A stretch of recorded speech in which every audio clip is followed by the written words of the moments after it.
Pemirsa, dimanapun Anda berada, terima kasih menyaksikan Pandawa Worldview, sebuah program talk show yang mengangkat isu-isu aktual di tengah masyarakat, dikemas secara ringan namun berbobot.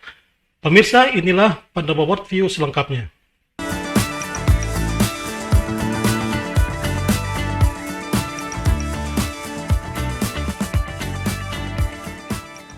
Pemirsa, pada kesempatan kali ini kita akan mengangkat tema masih daruratkah kejahatan seksual terhadap anak?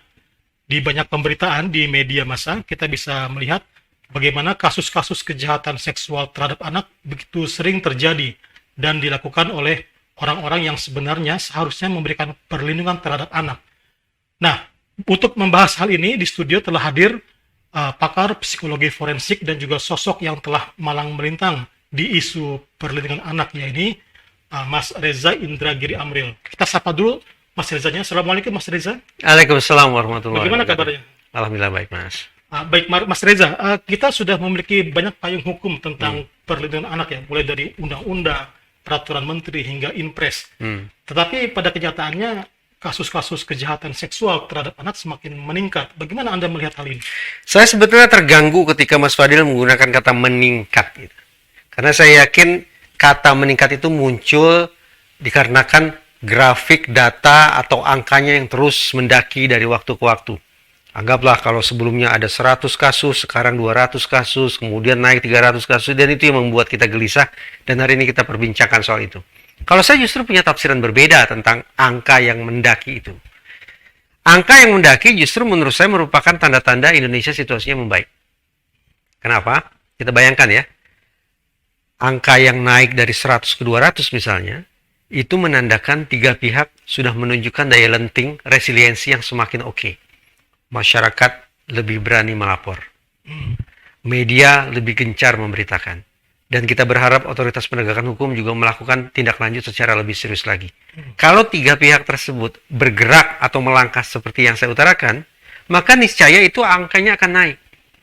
Dengan kata lain, kalau dulu kasus-kasus kejahatan terhadap anak cenderung sebagai debu yang kita simpan di bawah karpet, tapi sekarang sudah kita kemukakan, sudah kita ceritakan, kita jadikan bahan diskusi, dan kita bikin peraturan undang-undangannya untuk memastikan bahwa anak-anak tetap terlindungi. Alhasil, angka yang naik itu jangan buru-buru kita sikapi dengan kerisauan. Tapi justru angka yang mendaki itu barangkali mengindikasikan ketahanan kita, resiliensi kita terhadap masalah-masalah perlindungan anak justru semakin baik. Jadi menurut Anda apakah tepat untuk mengatakan saat ini darurat Tidak kejahatan tepat. seksual anak? Tidak tepat. Pertama, saya acap kali mempertanyakan ke kalangan yang sedikit-sedikit menggunakan kata darurat ya. Akal sehat saya mengatakan, kalau ini situasi disebut darurat, itu tolak ukurnya apa? Berapa kasus? Berapa kasus yang ditangani? Berapa lama waktu yang dibutuhkan? Dan seterusnya, dan seterusnya. Dan kata lain ada satuan angka yang menjadi dasar bagi kita untuk menyimpulkan situasi darurat. Dan suatu saat, kalau angka-angka itu berubah, maka tidak terlalu kemungkinan status darurat dicabut berubah menjadi situasi normal-normal saja. Tapi persoalannya adalah kalangan yang acap kali menggunakan kata darurat tidak pernah secara eksplisit membuat rumusan tentang definisi apalagi tolak ukur kedaruratan itu.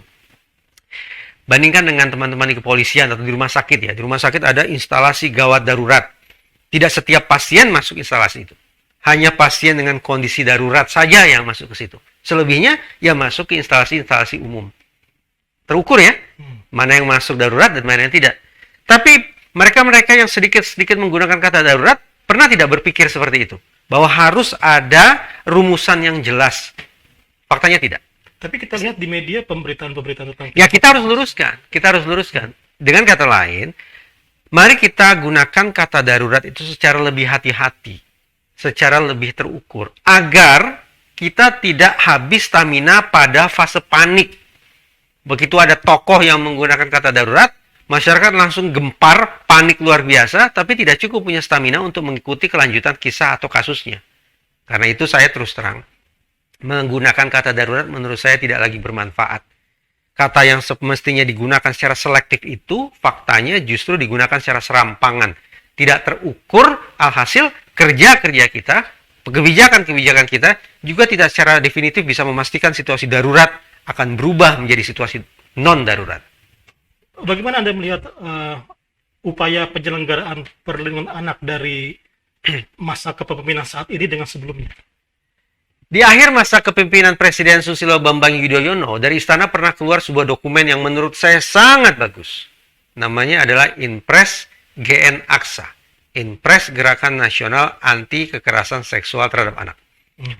Di dalam Inpres itu, Presiden mengerahkan seluruh kementerian dan lembaga untuk bekerja bahu-membahu memastikan bahwa langkah-langkah terbaik untuk melindungi anak-anak bisa diselenggarakan.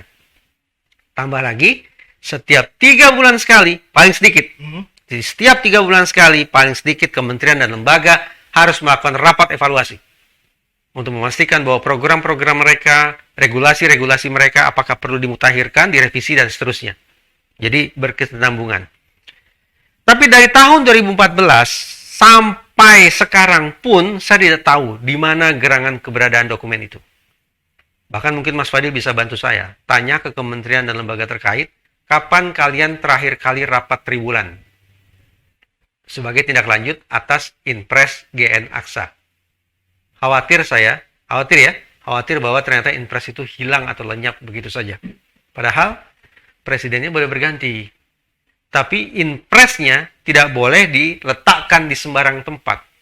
Inpres yang baik itu tetap harus ditindaklanjuti. Kalau perlu disempurnakan silakan. Tapi jangan sampai ada sebuah peraturan perundang-undangan, dokumen formal negara yang ternyata diletakkan entah di mana sekarang. Sampai kemudian tahun ini, Juli lalu, keluar regulasi baru. Peraturan Presiden tentang strategi nasional perlindungan atau pencegahan anak dari kekerasan. Loh, Perpresnya anggaplah bagus. Tapi Inpres yang dulu mana ya? Nah, saya khawatir ada ego sektoral di sini. Karena sudah terjadi pergantian rezim, maka jangan sampai kemudian presidennya berganti, regulasinya tetap dipertahankan. Jangan seperti itu. Mungkin kesannya ya. Padahal, hemat saya, walaupun presidennya berganti, tapi kalau regulasinya memang positif, ya lanjutkan.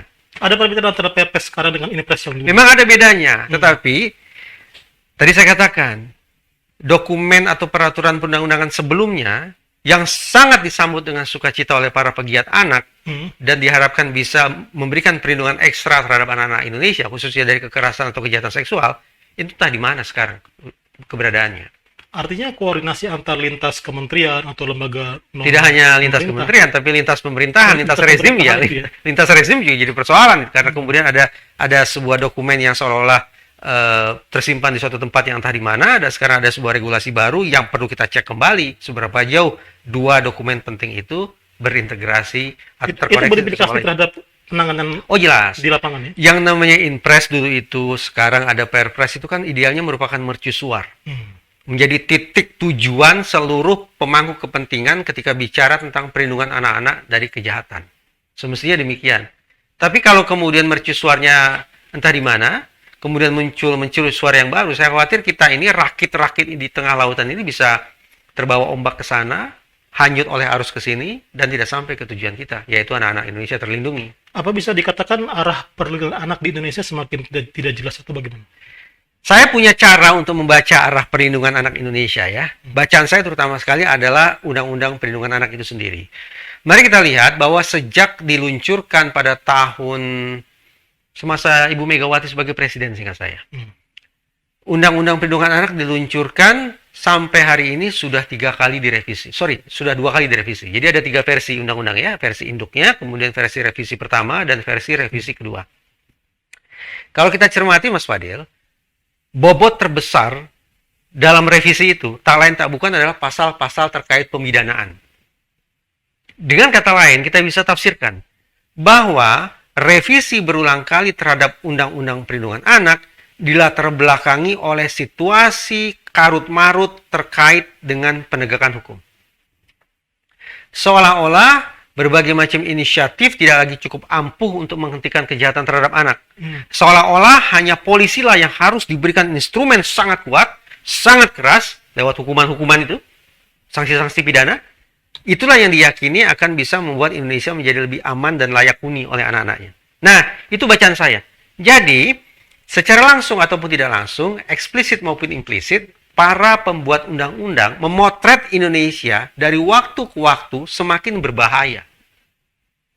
Karena itulah maka pasal-pasal yang disajikan lewat revisi adalah pasal-pasal untuk memberikan perlindungan kepada anak-anak dalam situasi yang berbahaya, yaitu pasal-pasal pemidanaan.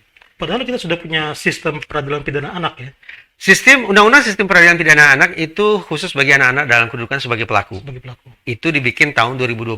Sampai sekarang belum juga direvisi.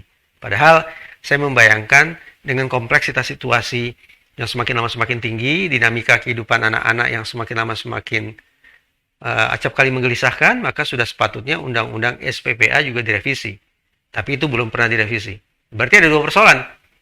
Undang-undang untuk mengamankan anak-anak selaku korban, yaitu Undang-Undang Perlindungan Anak, dan undang-undang bagi anak-anak sebagai pelaku, yaitu Undang-Undang SPPA. Kedua-duanya tampaknya memunculkan tafsiran yang agak kurang menyenangkan. Dan itu tidak ketemu ya, dua undang-undang ini. Semestinya dua peraturan undang-undang, bahkan seluruh peraturan perundang-undang semestinya tersinergi satu sama lain. Baik, terima kasih Mas Reza atas pemaparannya. Pemirsa Pandawa Worldview, ini adalah segmen pertama. Kita akan kembali setelah jeda iklan berikut ini. Jangan kemana-mana.